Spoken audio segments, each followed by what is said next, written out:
This is day 296, the danger behind impressive charts. We all love a good chart. When we open up a slideshow and skim through it, we always stop at the impressive looking chart.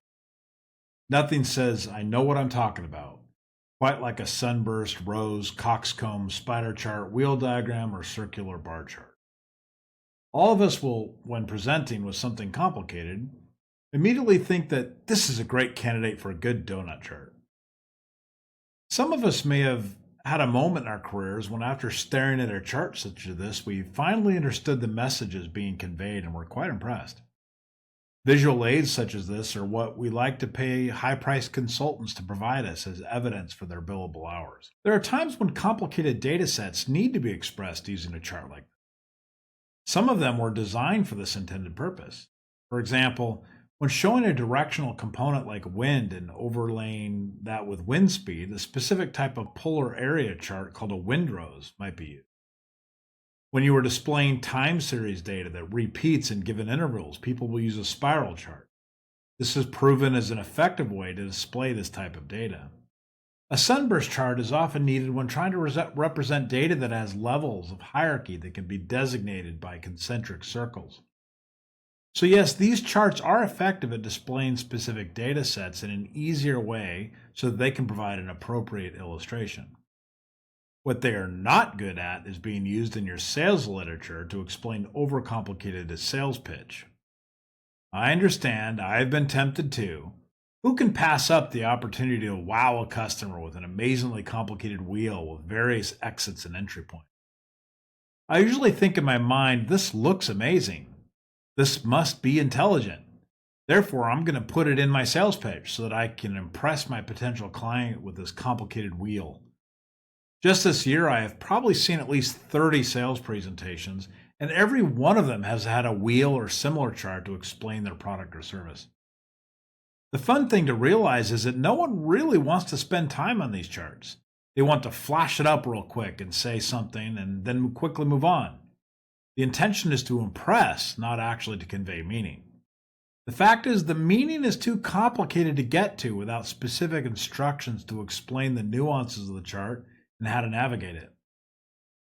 There are usually paths that the reader will need to follow to derive useful meaning. Because no one has the patience to do that, it becomes yet another obligatory wheel chart. We see in PowerPoint presentations this all the time. What I do not think we as salespeople realize is that most people are not impressed by this at all. People are usually impressed by someone who can make the extremely complicated simple. This indicates that there is value present. Simplicity is the outcome, which is ultimately what most people will pay to get. When you show a complicated diagram, you are saying that you live in the complex just like the client does. If the client hires you, then you will understand the complexity and you will have a complex process to help them continue to produce complex outcomes. This is the opposite of what most people want.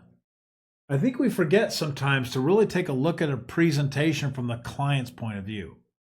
How much time do you invest in a slide that a salesperson that you do not know or trust shows you?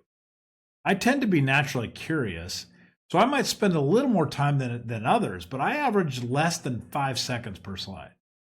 If I do not get the meaning of what is trying to be conveyed in 5 seconds, then I immediately disregard that concept and usually do not come back to it. What always wins me over is an indication that this is complex in my world can be reduced to the simple.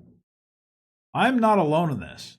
In fact, due to this overwhelming truth, you may want to skip slide presentations and initial sales calls altogether. When you talk to someone for the first time about your solutions, all you're really trying to establish is whether it will be beneficial to both parties to continue talking. That is, you should not be trying to check off hundreds of individual checkboxes during a presentation. The worst thing you can ever do in a sales presentation is to tell the client, let's move on. I have a bunch of more slides to get to. If you do need slides, they should convey major concepts in as simple a format as possible. They can be visually striking, they can have a pretty picture or two, but they should be simple. Any given slide in a sales presentation should only convey one major idea. If you are adding other items, including the kitchen sink, then you have failed. So, contrary to our instinct, a complicated chart does not build credibility. A chart of this nature is used to represent data in a meaningful way, not to convince people to buy our products or services. An attempt to use something like this is an attempt to take shortcuts with trust building, and that just simply never works.